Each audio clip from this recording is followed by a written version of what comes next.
मरहले के लिए सबसे पहले मदऊ करता हूँ मुसाहिम नंबर 42। तशरीफ लाएंगे मुसाहिम नंबर 42। अक्सरहुम लफासिकीन। अऊज़ु बिल्लाहि मिनश शैतानिर रजीम। बिस्मिल्लाहिर रहमानिर रहीम। वमा वजदना लिअक्सरिहिम मिन अहद वइन वजदना अक्सरहुम लफासिकीन। ثم بعثنا من بعدهم موسى بآياتنا إلى فرعون وملئه فظلموا بها فانظر كيف كان عاقبة المفسدين. وقال موسى يا فرعون إني رسول من رب العالمين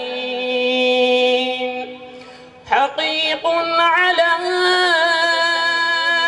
ألا أقول على الله إلا الحق قد جئتكم ببينة من ربكم فأرسل معي بني إن كنت جئت بآية فأت بها إن كنت من الصادقين. فألقى عصاه فإذا هي ثعبان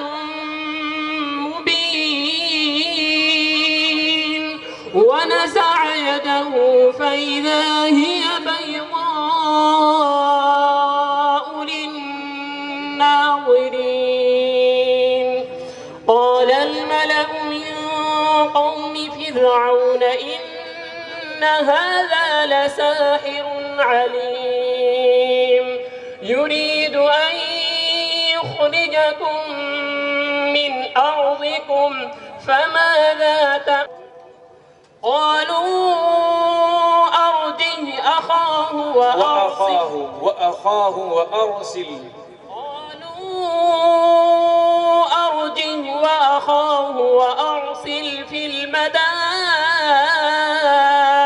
حاشرين يأتوك بكل ساحر عليم. وجاء السحرة فرعون قالوا إن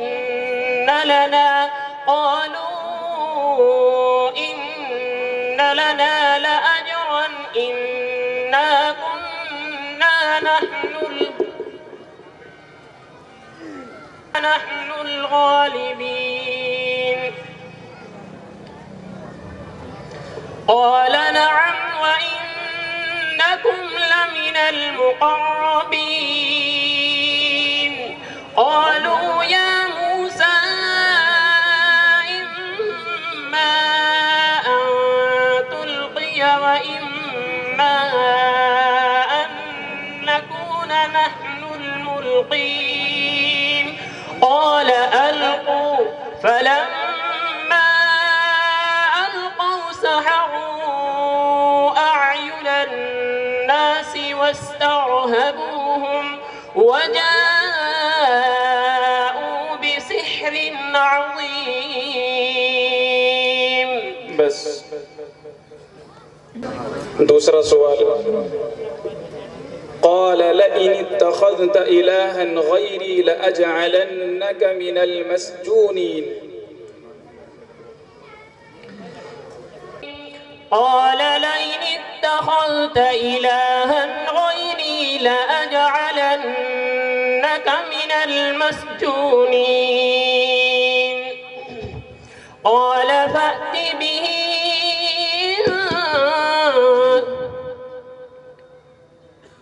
قال أولو جئتك بشيء مبين فألقى عصاه فإذا هي قال فأت به إن كنت من الصادقين. قال فأت به إن كنت من الصادقين فألقى عصاه فإذا هي ثعبان مبين ونخرجكم من أرضكم بسحره فماذا تأمرون قالوا أرجه وأخاه وابعث في المدائن حاشرين يأتوك بكل سحار عليم فجمع السحرة لميقات يوم معلوم وقيل للناس هل أنتم مجتمعون لعلنا نتبع السحرة إن كانوا هم الغالبين فلما جاء السحرة قالوا أئن لنا لأجرا فلما جاء السحرة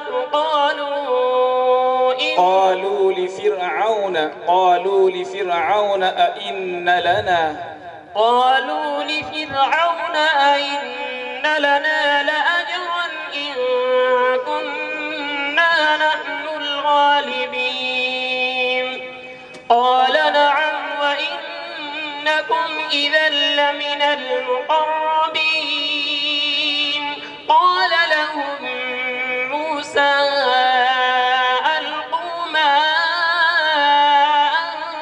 أنتم ملقون فألقوا حبالهم وعصيهم وقالوا بعزة فرعون إنا لنحن الغالبون فألقى موسى عصاه فإذا هي تلقف ما يأفكون فألقي السحرة ساجدين قالوا آمنا برب العالمين رب موسى وهارون قال آمنتم له قبل أن آذن لكم إنه لكبيركم الذي علمكم السحر فلسوف